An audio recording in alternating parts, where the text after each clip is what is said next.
మేషరాశి తీసుకుందాము. మేషరాశి వాళ్ళకి మే 14 వరకు గురుడు ద్వితీయ స్థానంలో ఉన్నాడు. ఇది చాలా మంచిది.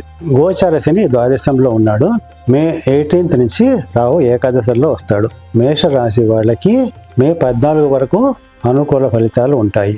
డబ్బు విషయంలోనూ కుటుంబం విషయంలోనూ, అంటే కుటుంబంలో శుభకార్యాలు జరిగే అవకాశం ఉంటుంది.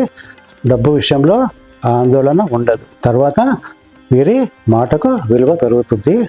కుటుంబ సభ్యులకి ఆరోగ్యం బాగుంటుంది. కానీ మే 15 నుంచి గురుడు తృతీయంలోకి వస్తాడు. శని ద్వాదశంలో ఉన్నాడు. కాబట్టి ఒక సంవత్సరం పాటు మేషరాశి వాళ్ళకి బాగుండదు. ఆస్తి కొనుగోలు విషయంలో కానీ అమ్మడం విషయంలో కానీ జాగ్రత్తగా ఉండాలి. ఎందుకంటే వీళ్ళు అమ్మాలనుకున్నా కొనాలనుకున్నా మోసపోయే అవకాశాలు ఎక్కువగా ఉన్నాయి.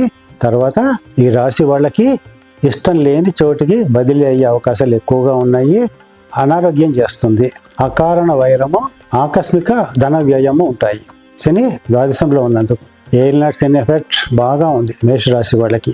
ఇది 2030 మే వరకు, అంటే మొదటి 5 సంవత్సరాలు, 7.5 సంవత్సరాలలో మొదటి 5 సంవత్సరాలు కూడా శని యొక్క ఎఫెక్ట్ బాగా ఉంటుంది. కాబట్టి మేషరాశి వాళ్ళకి శని బాగాలేడు. కాబట్టి ఈ రాశి వాళ్ళు ఏంటంటే నెలకు ఒక్కసారైనా నవగ్రహాలు ఉన్న గుడికి వెళ్ళి శనికి తైలాభిషేకం చేయాలి.